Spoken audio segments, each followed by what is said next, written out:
Who are these people?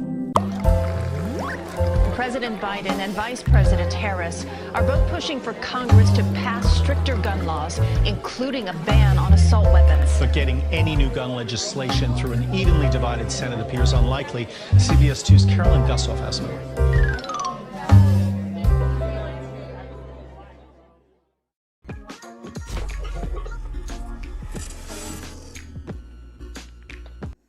My fellow Americans, in life there's truth, and tragically there are lies. Lies conceived and spread for profit and power. We must be absolutely clear about what is true and what is a lie. And here's the truth. Free thinking, innovative, and totally open-minded. Tommy Nation Politics. Hey guys, this is Tommy Nation Politics. And where did you How's everyone in that doing class? today? And the other question is, could you quickly, I think I probably have a much higher IQ than you do, I suspect. I went to law school on a full academic scholarship, the only one in my class to have a full academic scholarship. In the first year in law school, I decided I didn't want to be in law school and ended up in the bottom two-thirds of my class, and then decided I wanted to stay, went back to law school, and in fact ended up in the top half of my class. I won the International Moot Court competition. I was the outstanding student in the political science department at the end of my year. I graduated with 3 degrees from undergraduate school and 165 credits, only need 123 credits, and I'd be delighted to sit down and compare my IQ to yours if you'd like, Frank. If I can say one thing, I think just in my own, I'm not questioning your IQ at all. I'm just saying that with the people that we have elected to office in recent years, I think that we have to question their credentials very solidly.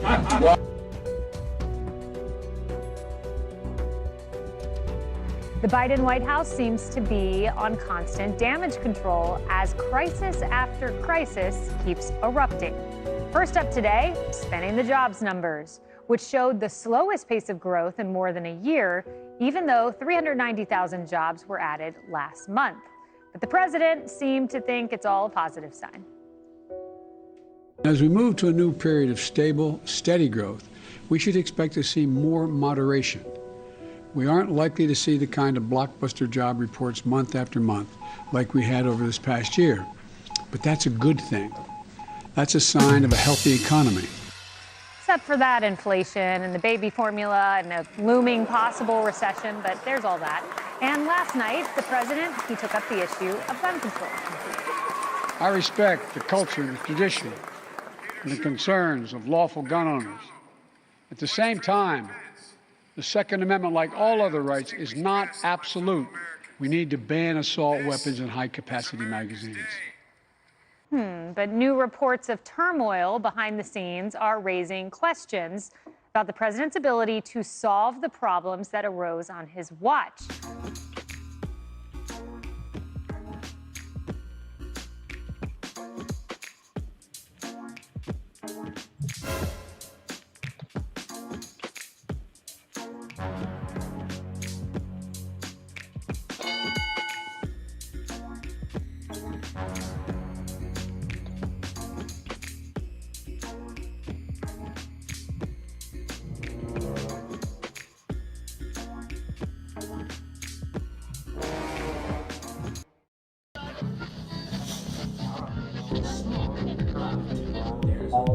Hey guys, this is Tommy with Tommy Nation Politics. How's everyone doing today? Tommy Nation Politics.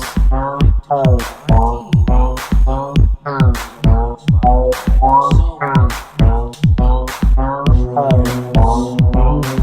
be heading to Uvalde, Texas, to meet with each of those families. As I speak, those parents are literally preparing to bury their children. In the United States of America, to bury their children. There's too much violence, too much fear, too much grief. Let's be clear. Evil came to that elementary school classroom in Texas, to that grocery store in New York, to far too many places where innocents have died. In the face of such destructive forces, we have to stand stronger. We must stand stronger. We cannot outlaw tragedy, I know, but we can make America safer. Meanwhile, on the day that we hit 190,000 dead in the United States because of COVID-19, we just learned from the Washington Post columnist Bob Woodward that the President of the United States has admitted on tape in February he knew about COVID-19 that had passed through the air. He knew how deadly it was. It was much more deadly than the flu. He knew and purposely played it down. Worse, he lied to the American people. He knowingly and willingly lied about the threat it posed to the country for months. He had the information. He knew how dangerous it was. Now, while this deadly disease ripped through our nation, he failed to do his job on purpose. It was a life and death betrayal of the American people. Experts say that if he had acted just 1 week sooner, 36,000 people would have been saved. If he acted 2 weeks sooner, back in March, 54,000 lives would have been spared in March and April alone. You know, his failure has not only cost lives, it sent our economy in a tailspin. It cost millions more in American livelihoods. This is a recession created by Donald Trump's negligence, and he is unfit for this job as a consequence of it. How many schools aren't open right now? How many kids are starting the new school year the same way they ended the last one, at home? How many parents feel abandoned and overwhelmed? How many frontline workers are exhausted and pushed to their limits? And how many families are missing loved ones at their dinner table tonight because of his failures? My fellow Americans, in life there's truth, and tragically there are lies. Lies conceived and spread for profit and power. We must be absolutely clear about what is true and what is a lie. Joe Biden, when he was a candidate, Jen Psaki, both dismissed this as it's just Russian disinformation. Now, none other than the New York Times has confirmed, yes, indeed, there was a laptop that was dropped off at a shop in Delaware, and yes, indeed, it had emails on it that are now being investigated by the Department of Justice. You say that you yelled at President Trump when he asked you about it. You said, Mr. President, I can't talk about that. I am not going to. Trump protested, you know, if that was one of my kids, and you said, damn it, Mr. President, I'm not going to talk to you about Hunter Biden, period. Democratic candidate Joe Biden made a pretty stunning campaign promise. And even worse, Joe Biden went on and promised all kinds of things that many people are wondering how he'll pull off. For example, Joe Biden promised to redo season 8 of Game of Thrones. It's now former White House Council of Economic Advisors. He was the council's chairman under President Trump. Look who's back with us, Kevin Hassett. Your reaction to what you just heard. It's good to see you. Nearly 60% of those making $200,000 are going to face higher taxes. Hillary Vaughn just reporting. What do you say to this? Right. Well, those numbers are correct. And the bottom line is that the Democrats have a really dirty little secret, which is the rich people that they call rich just don't have enough money to pay for all the spending they want to do. So if they really want to raise what's $3.5 trillion, but frankly, if you look at the numbers, it's really $5 trillion. If they really want to pay for all that, then they got to go after people with lower incomes, and they do it with lots of different tricks. You know, one of them is $100 billion in higher taxes on nicotine products and cigarettes and so on, which are disproportionately used by low-income people. And so they really are planning a massive tax hike on everybody. And it's worse than that, too. You can recall that you and I talked during the tax cut debate about how we were going to lift incomes by $4,000 if we had the corporate tax cuts. Well, actually, middle incomes went up by $6,000. They're saying they want to repeal that, which is going to take $6,000 out of the pocket of the average American family. Lou, Glenn, pretty shocking to see this in print, even more shocking and more upsetting for the members of Black Lives Matter here in Los Angeles.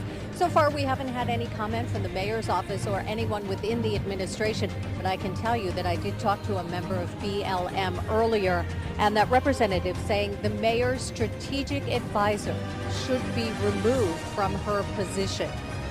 The online publication, Vice.com, saying the emails came from this woman, Ana Guerrero, and that they go back to 2016, with the mayor's former chief of staff, Guerrero, saying in an email that was leaked, quote, "I am getting annoyed by all the lefties. Not as annoying as BLM, but getting close." Included in that email chain, apparently Mayor Garcetti and members of his top administration. The mayor did not respond or engage in the email. Now, I did have a chance to talk with Melina Abdullah from Black Lives Matter, who says the emails show an ongoing and pervasive problem coming from within the Garcetti administration. And so the only good news is, you know, that this is a president who ran for president by hiding in the basement, and now he's in the White House hiding in the basement. And so the Democrats are in complete disarray. I mean, I can't imagine. It's like the low point in the history of policy leadership by a president that he said, "I'm not sure if it's going to pass or not. I've got doubts." I mean, leadership is not having doubts in the basement. Leadership is putting together a plan, having lots of supporting evidence of why it's a good plan, and then convincing Congress and the American people that they should pass it. And that's not exactly what's happening, but in some sense, it's good news for us because they're trying to destroy the economy with these massive tax hikes. We hear is singing once again, but this time instead of facing the park and facing the memorial, they're facing Main Street here in Uvalde. Highway 90 turns into Main Street in the heart of Uvalde, and so that's where all of this is taking place. And I believe my photographer Billy Caldera has a shot now of that choir as they've turned to face Main Street here in Uvalde. Now we see the police motorcycles that are going by,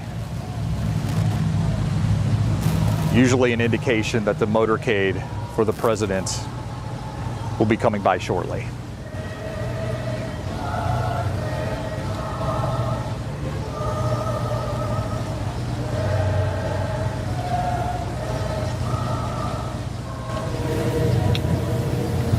And I've been saying it all morning, a lot of times with the way this choir is singing and the powerful images that we have, it's just so much more powerful than any words that we could use to describe the scene out here.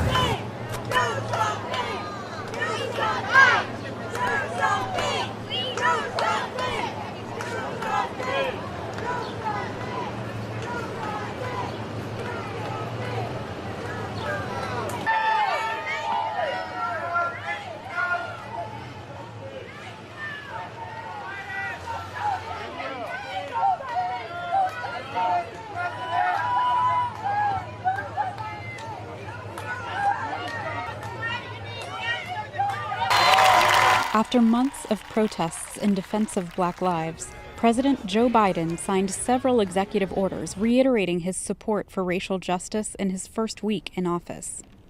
In my campaign for president, I made it very clear that the moment had arrived as a nation where we face deep racial inequities in America and systemic racism that has plagued our nation for far, far too long. But some activists are unconvinced the president will fulfill demands of the movement, such as redirecting some police funding and abolishing private federal prisons, even though Biden signed an executive order phasing out private prison contracts. We're not too thrilled about him, but we're hoping that he's going to make a lot of changes and do something right for our people. But he wasn't our first choice, but because he was the only choice, we'd rather have him than Donald Trump. Just because Biden was elected does not mean that he's going to do the right things for BLM. We voted out Trump. So now it's time to make sure that Biden is going to follow everything the Black community needs. Some activists say the key will be holding Biden accountable by reinforcing the grassroots organizing in communities of color that helped propel him to office.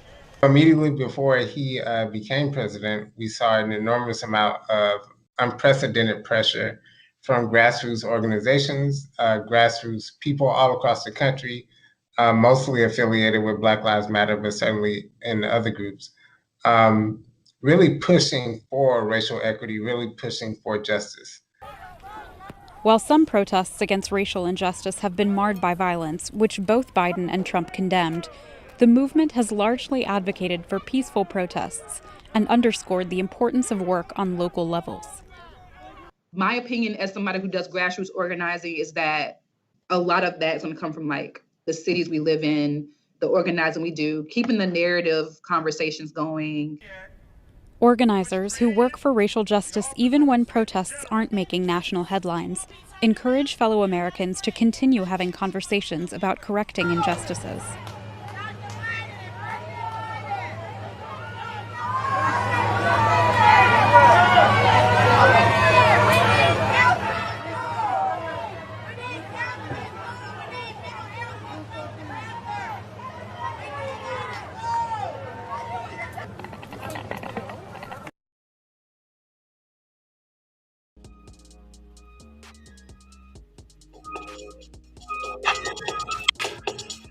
Liar.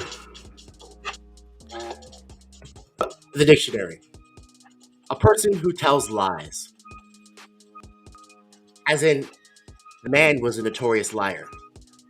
Synonyms for liar: deceiver, fibber, falsifier, teller of lies, teller of untruths, perjurer, false witness, fabricator, equivocator, provocator, a spinner of yarns, spin, spin, spin, romancer, fabulist. Oh, that's a nice one for Joe. A fibster, Joseph Elizabeth Biden, jurist, liar, and chief executive of Nuttle Change, guys. Let's do our. I'm Tommy with Tommy Nation Politics, and thank you for listening to Tommy Nation Politics Tuesday live stream. We're going to talk about reality in a free-thinking, innovative, totally open-minded way. I hope y'all are watching or listening to this podcast on the website www.tommynationpolitics.com, or you can be on Facebook, facebook.com/TommyNationPolitics. If you want to send us a message, we'll always respond to you. I'm always about working together for the common good. Unless you want to do X, in which case, turns out you probably don't. But whether that be one way or the other, guys, one thing's for sure. President Joe's telling lies. He told a New York guy that, I don't work for you, buddy. He doesn't work for the truth, us, or, period, with the basement scenario happening, guys. Non-fundamental change happening. He told a New Hampshire crowd of having had a house burned down with my wife in it. She got out safely, God willing. He told that to his Associated Press and to a man in New Hampshire. In fact, the Associated Press that it was a minor kitchen fire with no damage visible on the outside. He's overblown the incident in the past as a coal miner's son. Albeit not as much. He doesn't plagiarize or lie as much as he used to, but he still lies a great deal, guys. Making false witness, perjuring, fabulistizing.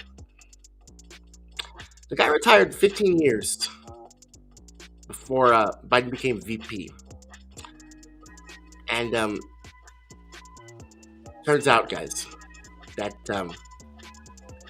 he never got to hear the truth, this New Hampshire guy. Biden wasn't in a house fire. He wasn't first in his class, first in his law school. Turns out, guys, he's not the coal miner's son. He did rape Tara Reid. He is a neoliberal who wants to manufacture consent to keep the status quo in place. From the New York Post, Biden claims he was offered a job by an Idaho lumber company. They have no record. He claims he used to drive an 18-wheeler. Didn't happen. He said he visited Pittsburgh's Tree of Life Synagogue after the 2018 massacre. That horrible massacre. Speaking to the rabbi. He's never been there. The shtick, and it's a disturbing one. He invents stuff in order to make it seemingly have a personal connection with you. These politicians, they like to relate to you guys. This one's relating to you badly. He's a liar. Yet, still, we have the Democrats in Washington securing his re-election campaign. The entire blue-collar worker, middle class, is struggling to get by. Even when there's some truth in stuff, he exaggerates it. He didn't exaggerate one time, guys. One time. When he was talking to his real owner. The ones he said nothing was going to fundamentally change to. That was the truth, guys. I always keep asking myself, are these people stupid or are they doing it on purpose? Or are they liars? Most either-or questions are designed to make you choose, but sometimes the correct answer, as Christopher Thomas, a military strategist and a good friend, pointed out to me, the correct answer could be both. When dealing with someone like President Biden, it's not always possible to know the answer to the simplest questions, especially in this administration. Is this man stupid? Or is he just a liar? There's ample evidence of both, so my empirical data weighs almost both ways. The exact tilt of the scale in whichever direction points to the majority of both. So in this case, the empirical data is not clear, but there's little doubt at least one of these premises, or a combination of both, might be accurate. It could also be a dementia-riddled old man as well. What else, let me ask you guys? Could it be the non-legalization of marijuana? Could it be the executive orders signed by President Biden that did not help Black Lives Matter or curb police reform? Could it be the devastating report on the failures of the Biden administration at the border?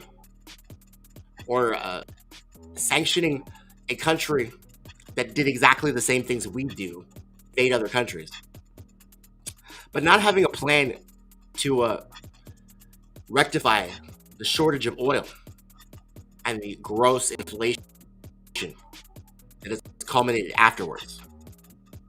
By the Army concluded gross incompetence and indifference led to the disastrous scramble at the Kabul airport and the deaths of 13 American soldiers at the hands of terrorists.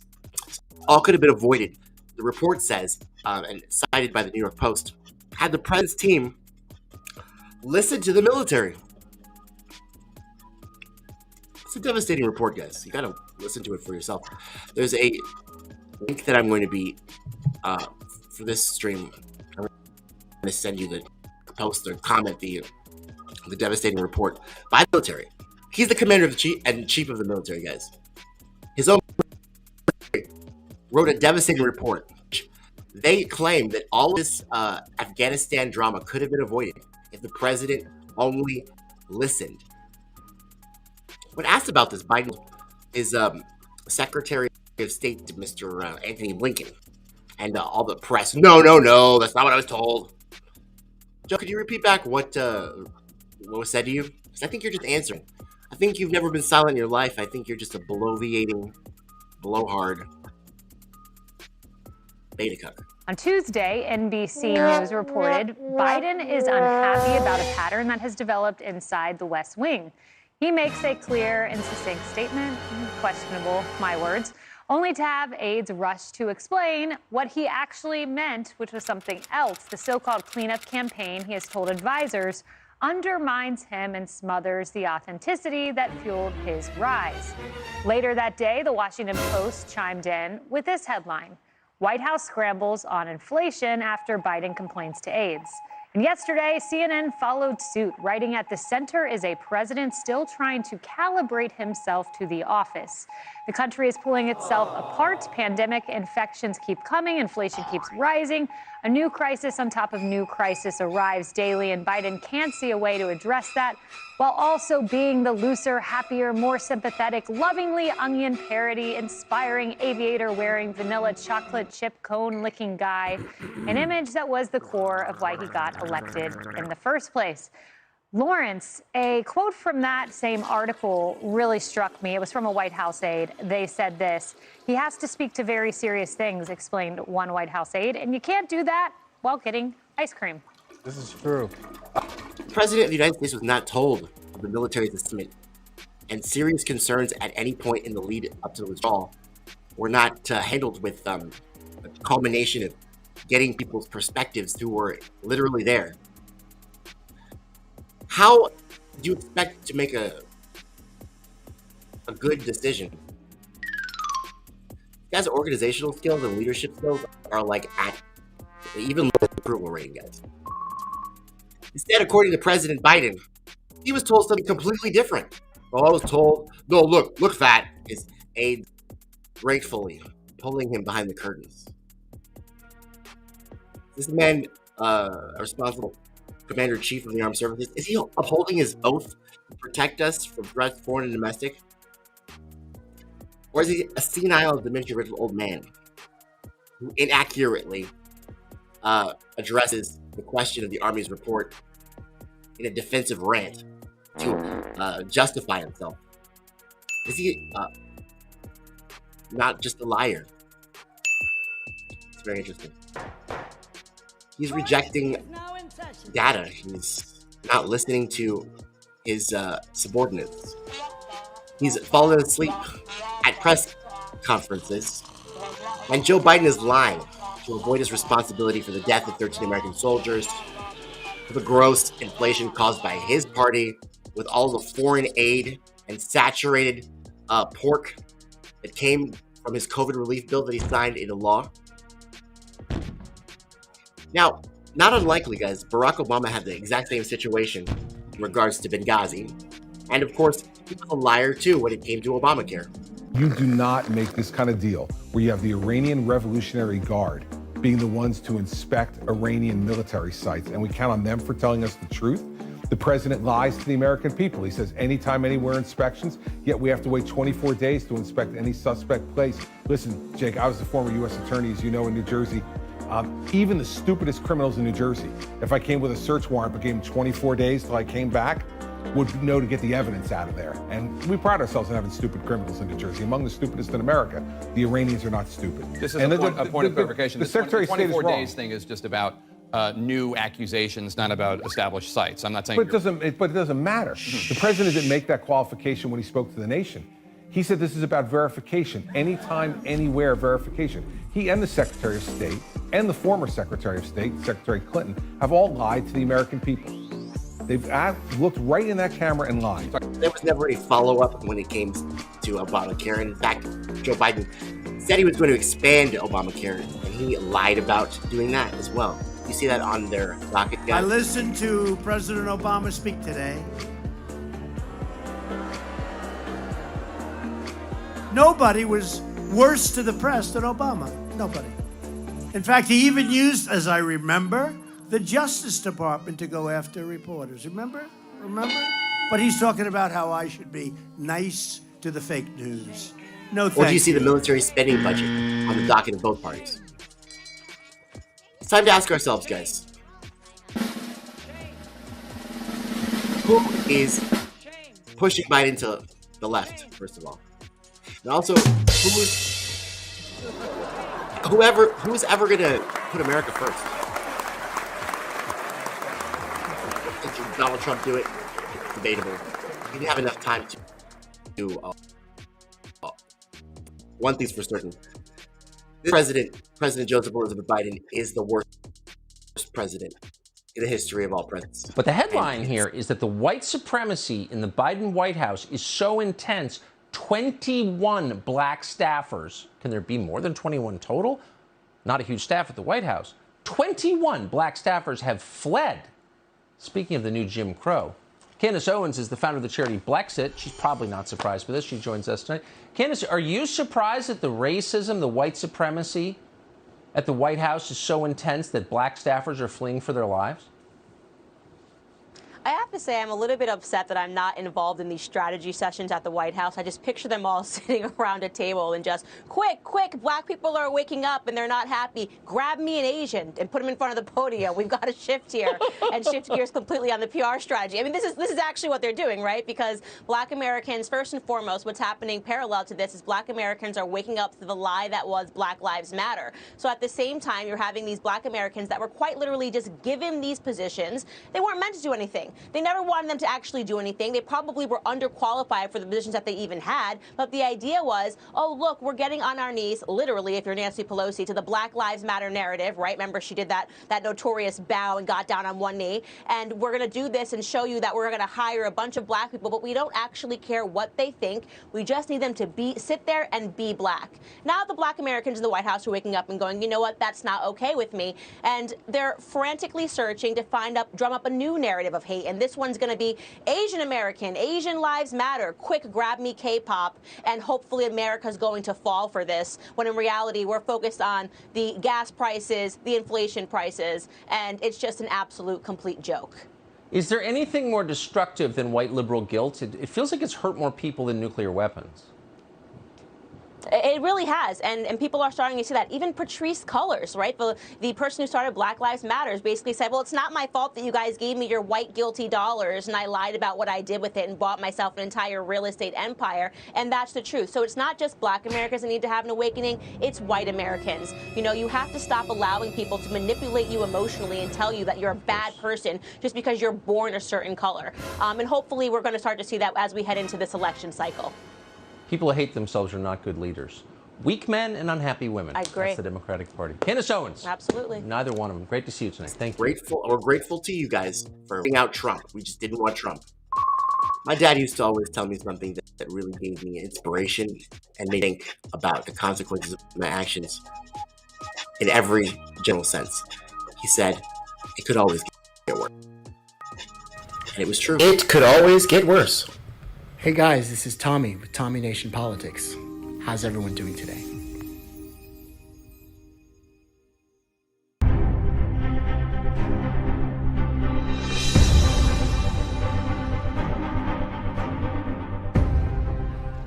Opinion, an economic hurricane is coming, by Frida Gittes of CNN.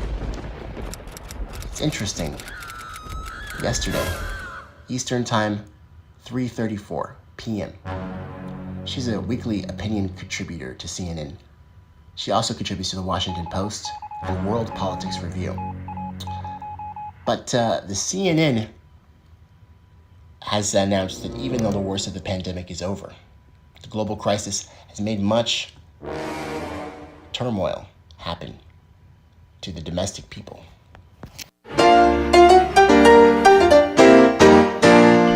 Yo, I wake up Tuesday morning and I'm seeing all the blues. Don't nobody bring me no bad news. I check the MSNBC and CNN review. I'm saying don't nobody bring me no bad news. Yeah, you wanna be buddies? Well, I'm telling you the truth. Don't nobody bring me no bad news. No bad news. I think I'm getting real fucking sick with cable news abuse. Don't nobody bring me no bad news. No bad news. No bad news. Don't nobody bring me no bad news. If you want to be my friend or associate, then choose. Don't nobody bring me no bad news. That includes the Young Turks too and David Pac-Man. Stupid boop. Don't nobody bring me no bad news. I don't give a shit if Donald Trump is Russian asset too. Don't nobody bring me no bad news. Yeah, the Democrat Party, Republican Party, everybody booze. Don't nobody bring me no bad news. If you want to be a little patriotic, I refuse. Don't nobody bring me no bad news. Yeah, no bad news. No bad news. No bad news. Bad news. Say don't nobody bring me no bad news. Inflation rising, gas is rising. Oh my God, fuck you. Joe Biden, don't you bring me no bad news. No bad news. No bad news. Don't nobody bring me no bad news. Kamala Harris, if you're fucking giggling, then shut the fuck up too. Don't nobody bring me. Don't nobody bring me. Don't nobody bring me. Don't nobody bring me. Don't nobody bring me. Don't nobody bring me. Don't nobody bring me. Don't you bring me. Bring me, bring me, bring me, bring me. No bad news. Don't you bring me. Now I'm going to point out some specific things, 6 of them, that we find inadequate about the President's plan. I think the President has to join us in making a significantly greater commitment to these 6 areas to stem the rising tide of violence in America. And that's what it is, violence. First, we have to join together to ensure that drug dealers are punished swiftly, surely, and severely. And in line with what the President is calling for, we have to hold every drug user accountable. Because if there were no drug users, there would be no appetite for drugs and there would be no market for them. Let's take a look at what the real problem is. It's not just how many people are using drugs. As the President said, the number of people using drugs, cocaine in particular, is down in our country. That's true. But the violence associated with drugs is spewing out all over America. And that's terrible. I know it's hard to believe, but this very day, violent drug offenders will commit more than 100,000 crimes on this day alone. And the sad part is that we have no more police in the streets of our major cities than we had 10 years ago. And what the President proposes won't help much. What he proposes is no increase over what the Congress has already approved last year. In a nutshell, the President's plan doesn't include enough police officers to catch the violent thugs, not enough prosecutors to convict them, not enough judges to sentence them, and not enough prison cells to put them away for a long time. That's why right now, 6 out of every 10 criminals who are arrested on drug charges have their cases dropped. That's why we think the President should triple the commitment that he's made tonight for police, prosecutors, and judges for our cities and our states.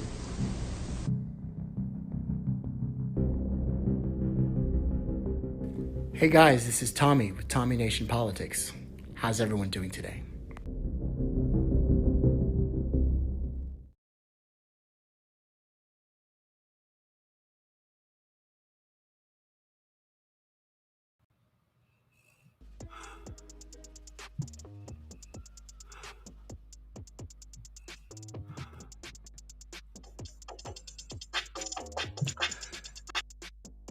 Wall Street Journal. Political division puts you in a pessimistic. The WSJ Wall Street Journal survey finds dim views of the U.S. economy, government, and goes on to amid a record hiring streak in the U.S. Economists are watching for signs of a possible wave turn. The Wall Street Journal's Anna Hirton looks at how rising interest rates over inflation marks sell-offs in the market, and the recession risks challenge the growth of America's workforce. Challenging the growth of America's workforce. Is that a better way of talking about the incoming not the Gilded Age? I just want to know. Americans are deeply pessimistic about the U.S. economy, and the view of the nation is sharply divided over the values. Important values, guys. It's so sad. You know, those values that are supposed to bind us together, the common bonds that make us united. It seems that Americans are deeply pessimistic about the economy, and we're sharply divided over values. This is according to the Wall Street Journal NORC poll. The findings are from a journal survey conducted in compliance with the University of Chicago, a nonpartisan research organization that measures social attitudes. The survey finds that Americans are registering at the highest levels of economic dissatisfaction, guys. The pessimism extends beyond the political and economic tribulation. And doubts about the nation's political system and its role in the world are surfacing. The Democrats and Republicans are more concerned about Ukraine. The American people seem to be more concerned about their wallets, pocketbooks, financial stability, and their welfare, as they should. This is why I keep saying we don't need Democrats and Republicans, guys. They're not worried about the things we're worried about. They don't share our values. You know what they share? Non-fundamental change. Campaign promises broken. Lies. And above all, laziness.